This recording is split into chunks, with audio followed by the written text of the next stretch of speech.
So talking of New Year's traditions and rituals, I thought I'd give you some ideas. I have planned a video for you. The idea of this was I was going to release it like 3 weeks ago because that would give you plenty of time to prepare, but obviously COVID hit me. So I'm hoping to record it after this video and then get it up to you soon so that you can crack on with planning your Yule. But it might just be one of those things where it goes up for next year. And my apologies if, I don't manage to get that done in time. So it was a bit of a spanner in the works, contracting COVID. It was, it wasn't in the plan, but then it never is it? So New Year's traditions. So one idea is to open all the doors and windows just before midnight, so maybe 10 and 15 minutes before midnight, and let the cool air come in and cleanse and let all the stagnant energy out. So make your home feel really fresh and clean just before stepping over the threshold into the new calendar year. Of course, you could do this at any time. If you strictly abide to Samhain being the end/beginning of the years, the end and beginning of the Celtic year, then obviously do this ritual then. There's no right or wrong, but a lot of people do, even if they're pagan, follow the calendar year. That's what they've been brought up with. That's what makes a lot of sense to them.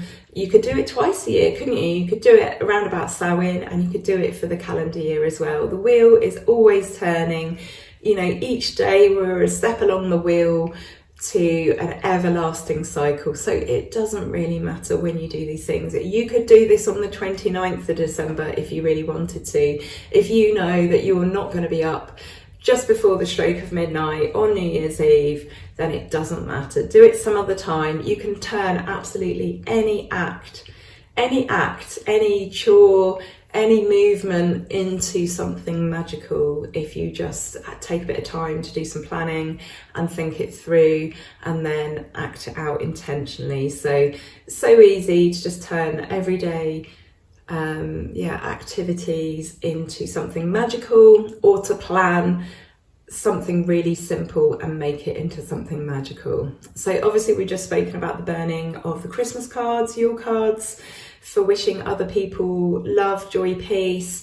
I like to do a year ahead tarot reading. So again, just pick a moment that's suitable for you. You could do this, 1st of January, 2nd, 3rd, 4th. You might not want to go too far into January before you do this, or you might want to just do it at the end of December. You could do it now. You could take a look ahead before things get too, potty, too bonkers. Just take a moment, and I like to pick 13 cards for each of the 12 months ahead. So if I did the reading now, that would obviously start January, would be card 1, and then the 13th card is like an overall theme for the year. You could pick 2 cards for the overall theme for the year. You could have an overall theme for the first 6 months, and you could have a card for the latter 6 months of next year. So you could do this however you want. Obviously, you could get to February and remember that you haven't done a year ahead spread, and you could do it in February, starting with the month of March. So all this stuff can be tweaked and honed to you and your situation and your beliefs and your traditions, and whether your memory is any good or not. What else? You could blow cinnamon through the front door. You could do this at midnight for the, or a minute past, for prosperity and success and abundance. A lot of people do this on the first day of the month. Some people just do this once a year. Obviously, some people don't do this at all. These are just ideas for you.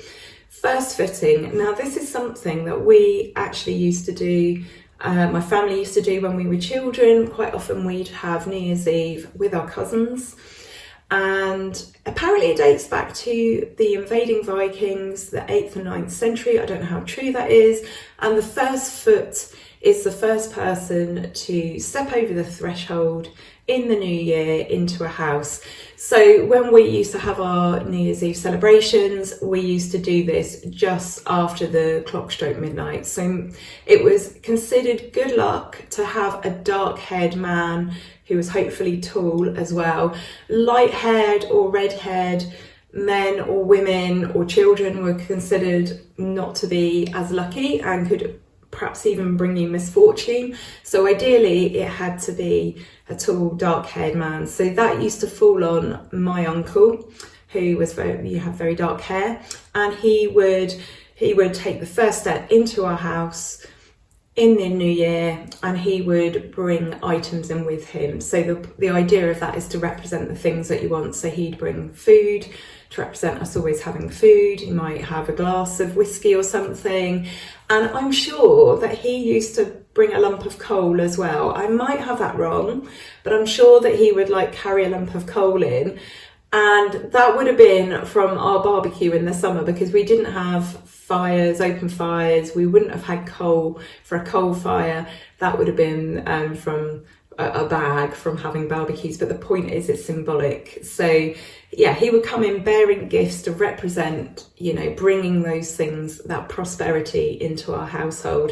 And as you step over the threshold, you are supposed to say a happy new year and good tidings to you and yours, something of that effect. So you could write this tradition into your life. You don't need to use those words. You could pick something that's more appropriate for you and find a tall, dark, and hopefully handsome stranger to walk in through your front door. Obviously, later on in January, we have wassailing. That is another New Year's tradition.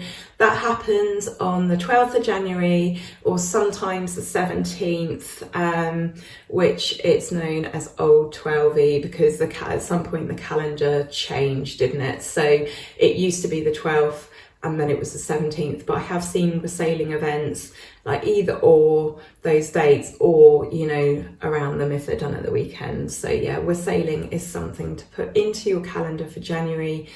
Perhaps see if there is a wassailing in your area, but traditionally these things go on in all the sort of famous apple growing regions of the UK. So that would be Somerset, parts of the West Country, Kent, and to a degree some places up in the Midlands. We have wassailing here in the orchards here. So yeah, so those are just some things that you could do to celebrate.